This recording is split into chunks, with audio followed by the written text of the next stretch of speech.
Bonjour et bienvenue à tous sur la plateforme D124 QHS est officielle. Je suis Barry Kionamidou, superviseur qualité, hygiène, santé, sécurité, environnement, animateur de la plateforme.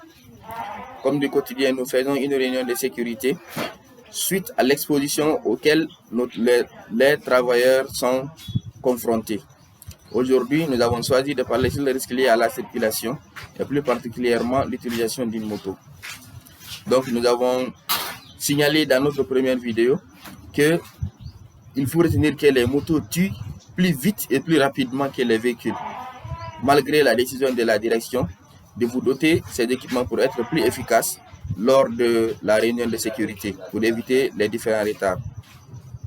Donc, pour les risques potentiels, nous avons signalé les collisions de la moto avec les voitures, les motos, les camions, les vélos qui sont sur la circulation, mais aussi la collision de la moto avec les ouvrages existants, comme les murettes, les passerelles, les garde-corps, les plaques publicitaires.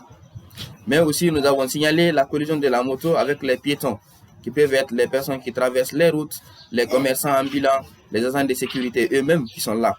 Donc, en utilisant les motos, nous pouvons faire une collision, nous pouvons faire des heurts avec eux.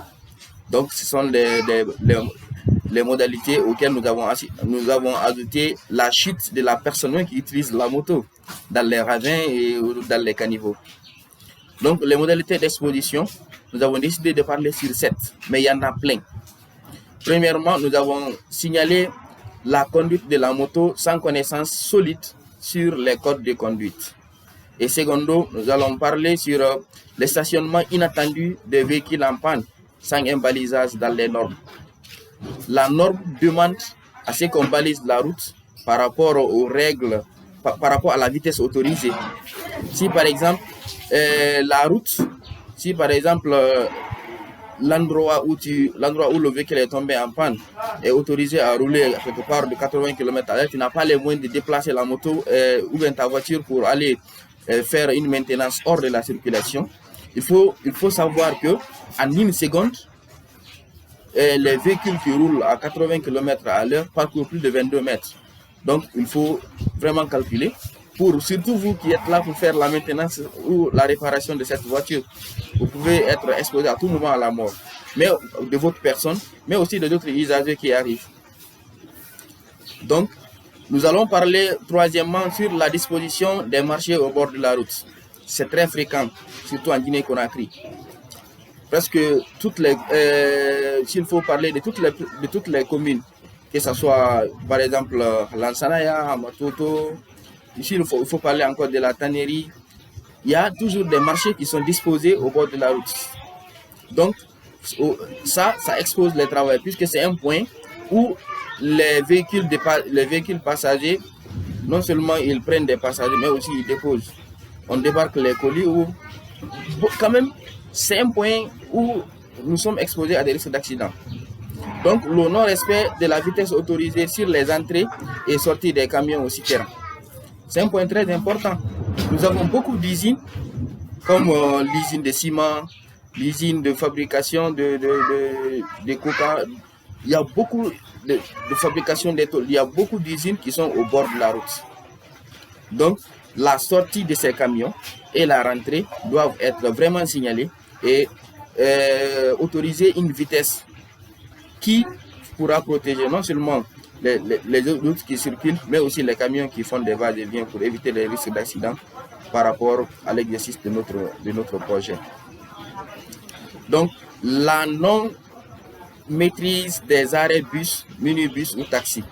Vous savez, ce sont des points qui sont très très sensibles par rapport à un accident. Ce n'est pas tous les arrêts qui sont signalés dans la ville. Donc, il faut chercher à les connaître et à les découvrir. C'est comme ce que nous avons dit dans notre vidéo précédente. Le traçage peut disparaître à tout moment. La maintenance n'est pas routine dans la ville pour le moment.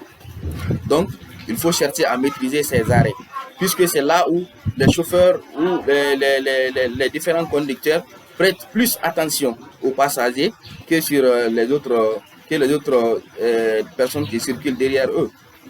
Donc, vous devez les maîtriser et connaître comment se positionner dans ces différents endroits. Il faut les maîtriser. Le non-respect des panneaux de signalisation sont là, les grands briseurs de feu. S'ils voient, même si les ronds-points sont dotés ici des schémas forts. S'il ne voit pas un passager ou bien une personne qui arrive proche de lui, il préfère briser, même s'il y a des agents de sécurité qui sont là pour le surveiller.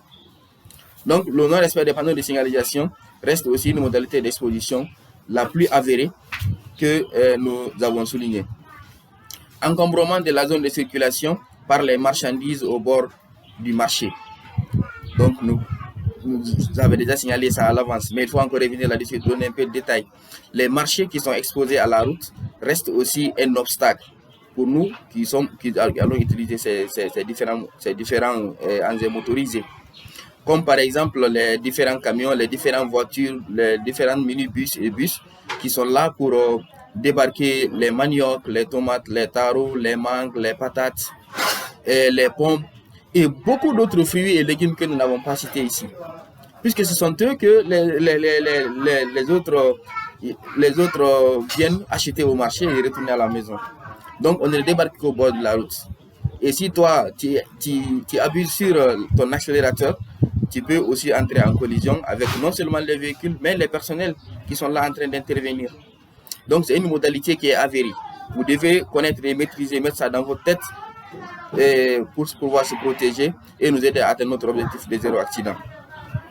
Encombrement de la zone de circulation par les marchandises au bord des marchés. Nous avons souligné cela, il faut le retenir. Les mesures de prévention sont aussi diverses et variées. Mais suite à notre temps, nous allons parler sur 8. Premièrement, nous allons parler sur la mesure de prévention la plus efficace et qui coûte moins cher à l'entreprise. Connaissez tous l'objectif de l'entreprise, c'est pour se faire de l'argent.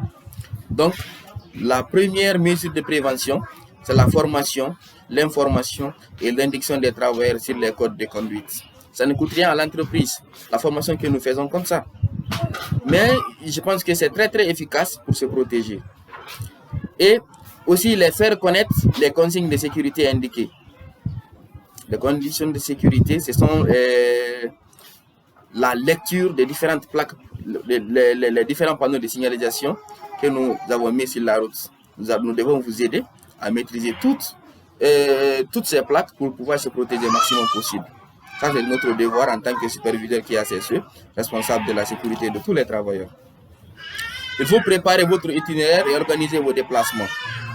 Donc, la préparation de votre itinéraire consiste à une planification. C'est-à-dire qu'il ne faut pas vivre du jour le jour.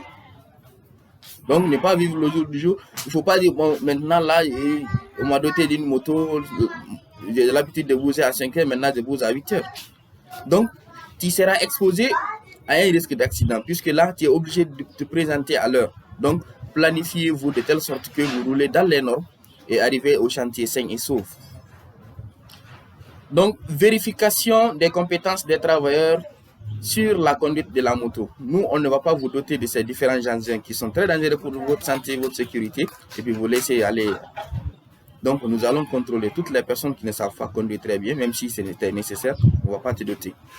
Donc, ça, c'est notre devoir. Port obligatoire des équipements de protection individuelle lors de la conduite de la moto. Je parle bien des casques. Je parle bien des gants qui peuvent vous permettre d'avoir une très bonne adhérence. Mais aussi les chemises en manches longues, pantalons jeans, les chaussures de sécurité, à défaut, les chaussures fermées. Mais jamais avec les tapettes. Lorsque vous êtes en train de conduire ces différents gens, il faut connaître cela et mettre en tête. C'est nous qui allons vous fournir et nous allons nous rassurer que vous les utilisez. Puisque nous sommes tous sur la circulation le matin et le soir. Donc, une fois je vois quelqu'un en train de faillir à cette règle, puisqu'il s'est racheté sur la circulation, et tout de suite, on va le retirer. Donc, évitez les tapettes et les casques non adaptés par manque de vitres ou endommagés par effet de choc. Donc, il faut faire un contrôle préalable de ces différents équipements. Nous allons vous fournir, pendant que les équipements sont en très bon état, mais c'est à vous de faire un dernier contrôle pour protéger vos différents travailleurs. Faire une maintenance régulière sur les motos. Le contrôle régulier, le contrôle de ces engins doivent être suivis par non seulement vous qui les empruntez, mais aussi par le département qui a cessé. Ça doit être quotidiennement pour éviter les accidents de travail et des maladies professionnelles que vous pouvez avoir lors de votre intervention sur notre projet. Et septièmement, ne pas se contenter de la priorité, car ce n'est pas une règle absolue. Si dans ta circulation tu trouves un des agents de la circulation qui ne respecte pas, toi, tu n'as seulement qu'à respecter la règle et lui laisser passer. Toi, tu laisses ta priorité pour lui permettre d'aller. Puisque ce n'est pas une règle absolue, toi, tu peux la comprendre parce que tu suis le cours, mais lui, il peut ne pas connaître et la maîtriser. Il faut mettre ça aussi dans la tête et respecter. Donc, évitez de rouler sur les sens contraires de la circulation.